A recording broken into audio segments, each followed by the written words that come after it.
Primeira Jornada.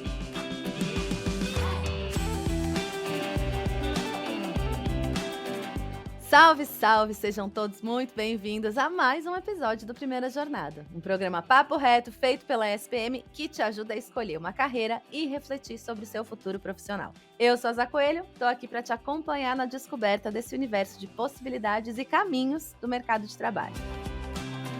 Você já parou para pensar por que as pessoas adotam determinados comportamentos em determinadas situações? E quando isso envolve decisões de consumo? Se você já se fez essas perguntas, provavelmente vai se interessar pela graduação em Ciências do Consumo, um curso indicado para quem quer saber tudo sobre o comportamento humano. Mas o que se aprende em um curso como esse? Quais são as áreas de atuação e onde pode trabalhar um profissional com essa formação?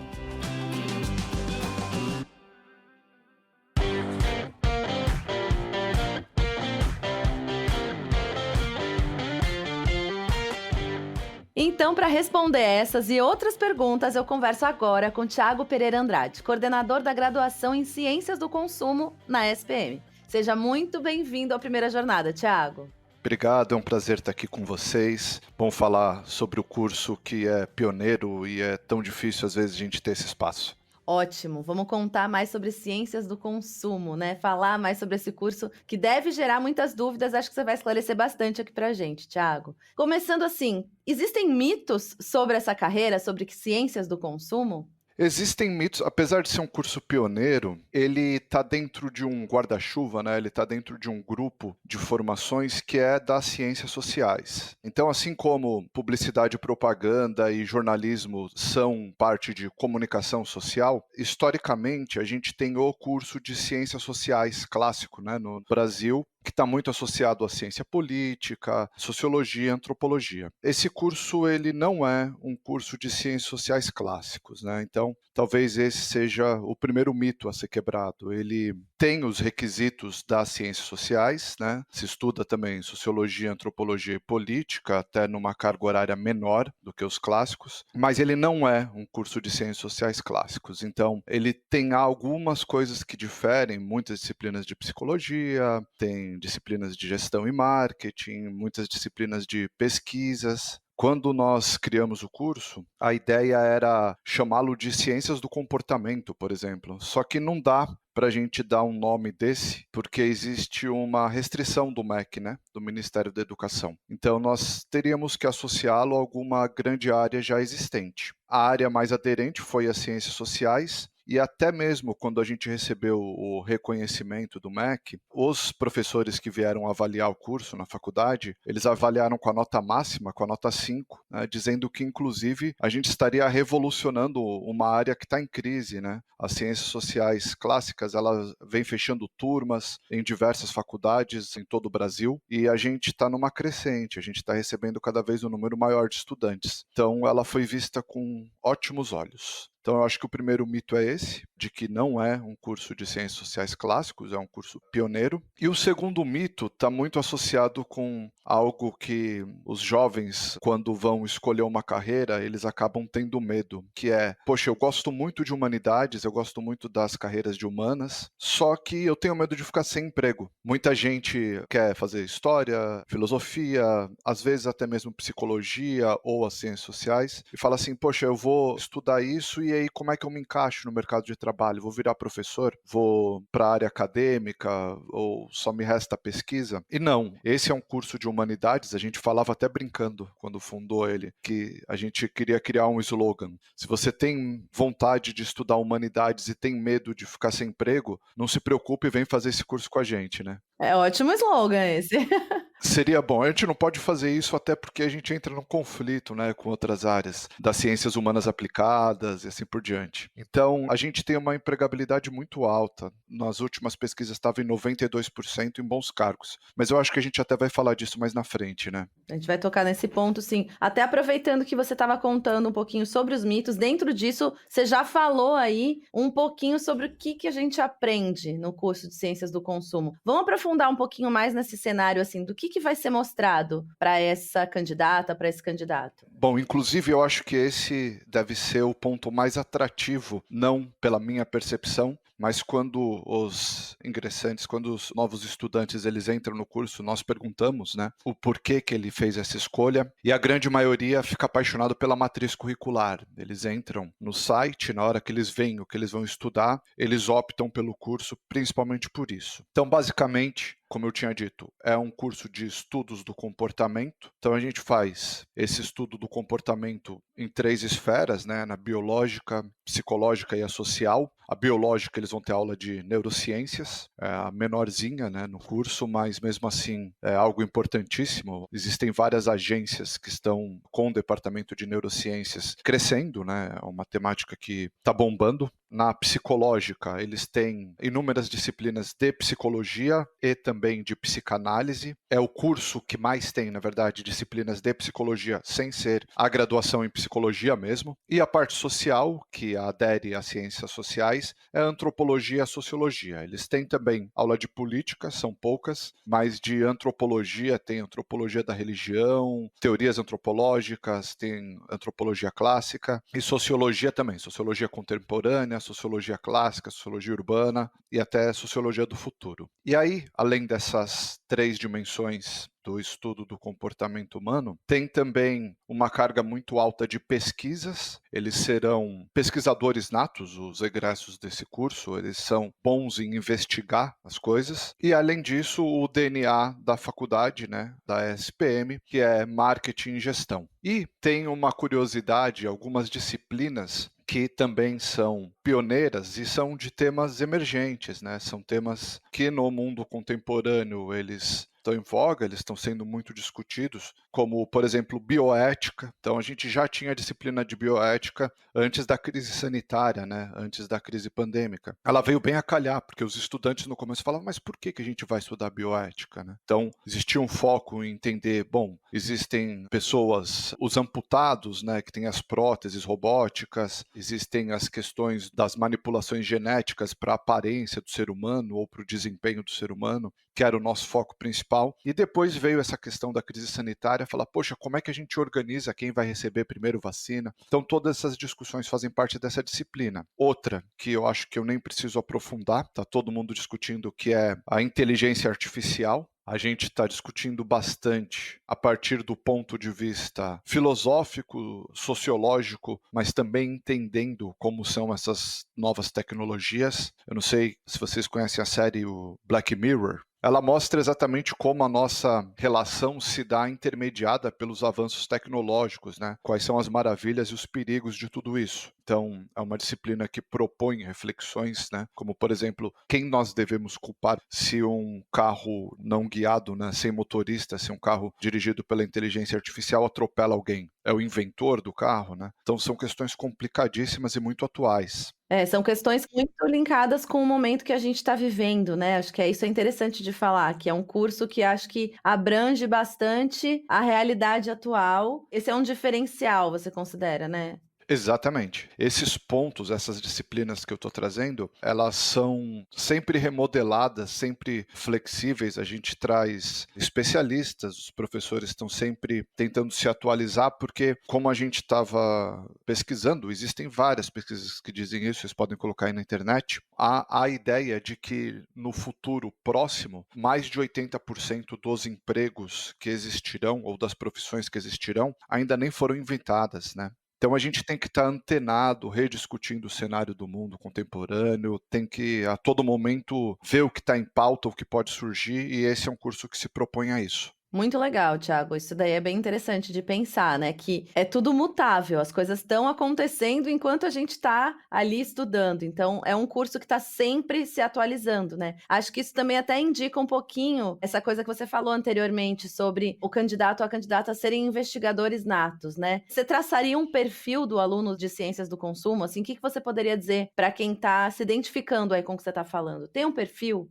Olha, que bom que a gente está em sincronia. Eu acho que eu estou me expressando bem porque você já foi direto no ponto aí. O perfil é exatamente esse que você trouxe. É um perfil de um questionador, né, de um investigador. É uma pessoa, acima de tudo, curiosa, mas também indignada. O perfil principal é de quem quer transformar o mundo em um mundo melhor. Então, historicamente, isso se dá, é o que eu estava falando no começo, né, da nossa conversa, entre uma cisão entre ciências humanas aplicadas, que é marketing, administração, e as ciências humanas clássicas, que passa por filosofia, história, assim por diante. A gente tenta unir, na verdade, essas duas áreas que antes estavam rivalizando, né? Que estavam distantes. Então, é a pessoa que gosta de humanidades, mas também é antenada nas tecnologias. É a pessoa que quer transformar o mundo, mas ela quer ter um bom emprego também. Ela não quer fazer isso só na base da revolução, né? Ela vai ser uma contramola resistente dentro da sociedade. É uma pessoa que vai trabalhar muito com a questão de diversidade e inclusão. E também o que a gente percebe que há um mantra, né? As formações clássicas no Brasil, como engenharia, direito, medicina, ou até mesmo administração de empresas, entre outras, ou seja, a maioria dos jovens acabam optando por essas formações. Talvez o perfil principal desse jovem, desse interessado, seja não querer seguir nessas formações clássicas, né? É uma pessoa que não está se achando com o cardápio que está sendo toda hora proposto aí. Então ele é curioso, transformador e não se adapta. Talvez fosse esse o melhor perfil. Isso é um alento aí para quem não está conseguindo se encontrar nos direcionamentos mais tradicionais, né? Acho que muita gente vai conseguir olhar para cá e falar, ai, tem um lugar para mim, né? E você até comentou, Thiago, sobre essa coisa da visão humana, né? Do cuidado com a parte humana, mas também pensando como um negócio, né? A questão do empreendedorismo dentro das ciências do consumo, ela cabe? Faz sentido? Sim, veja, a gente falou muito do curso como um todo e eu não toquei num ponto crucial até agora, que é a ideia do consumo, né? O consumo, ele não é só o consumo de produtos, né? A gente tem que distinguir consumo e consumismo. Consumismo é algo pejorativo, né? A pessoa que compra muito, gasta demais, até o que não precisa, né? Mas o consumo é o consumo de ideias, é o consumo também de imagens, ideológico, não só o de produto. Por isso que ele tem essas mãos dadas, vamos chamar assim, com gestão e marketing. E junto com esses estudos sobre gestão e marketing, há um direcionamento, né, no curso para o empreendedorismo. Alguns dos nossos egressos trabalham com empreendedorismo, tem um deles que, inclusive, por esse perfil questionador, por tudo que discutiu no curso, pela questão de sustentabilidade, do comprometimento do ser humano com o meio que está vivendo, ele está trabalhando agora, ele foi para a área empreendedora, ele está trabalhando na transformação de carros de combustão para carro energia elétrica.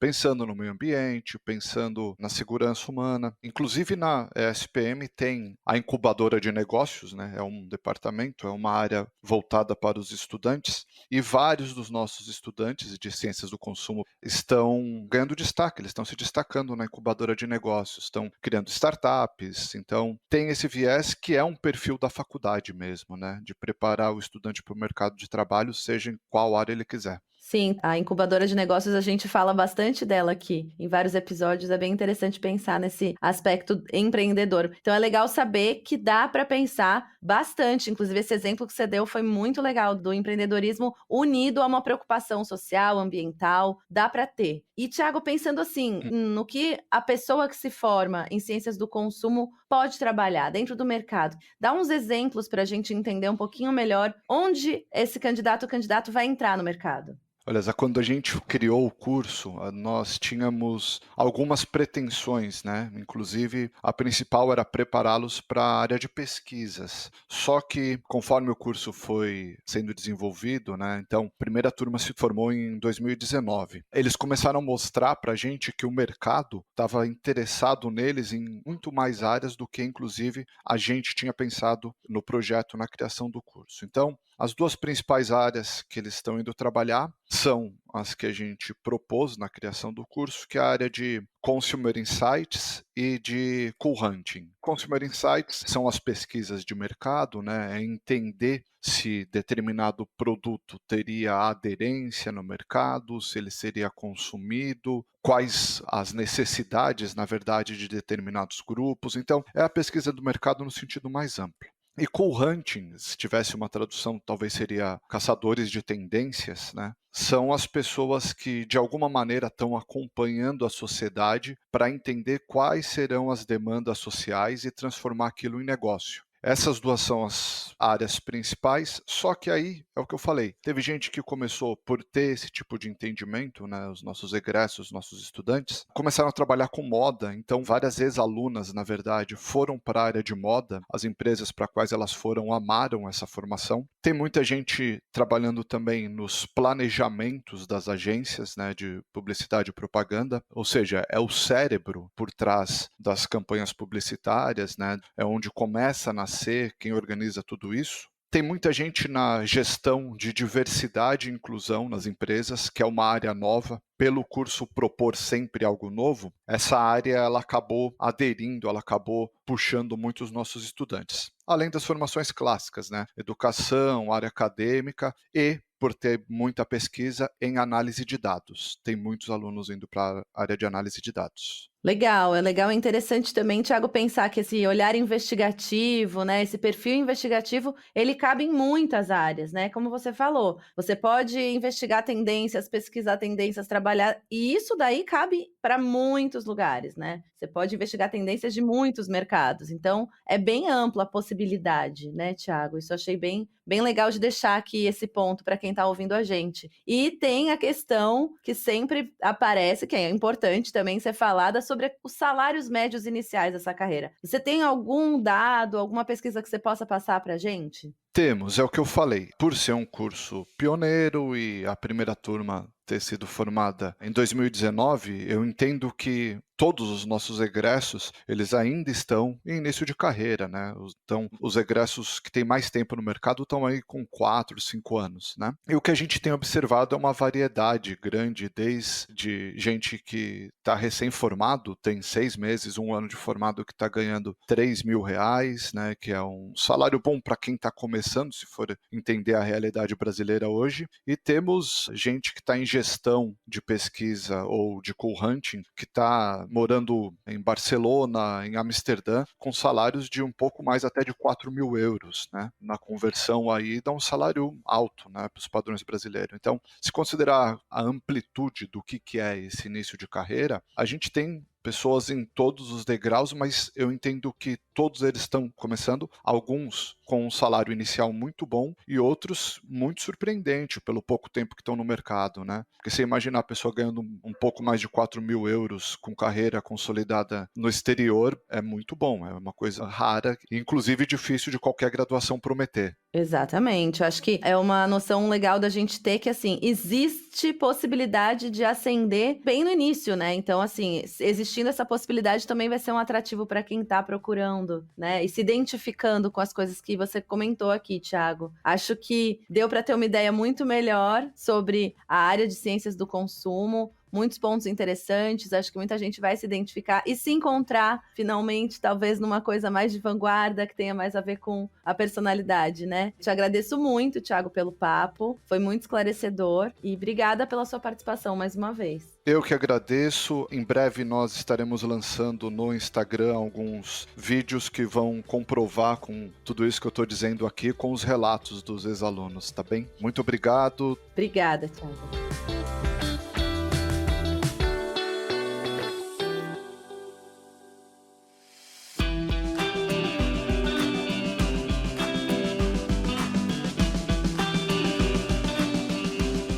Bom, no episódio de hoje a gente descobriu o quão interessante é a área de ciências do consumo. Viu como ela pode ser uma boa possibilidade de carreira? Então não se esquece de seguir o Primeira Jornada na sua plataforma de podcasts preferida e recomendar o programa para os seus amigos. Primeira Jornada é produzido pelo Núcleo de Conteúdo da SPM em parceria com a Maremoto. Eu sou Zá Coelho, host do programa, e trabalhei junto com essa equipe. Concepção, curadoria e produção executiva, Jorge Tarquini e Felipe Oliveira. Roteiro, Lucas Scherer. Produção, Thaís Santiago. Técnica de gravação, Andréa Xavier. Edição e sonorização, Tamires Pistoresi. Coordenação de edição, Adriana Sanches. Coordenação geral Maremoto, Vinícius de Lima. Até mais, fui!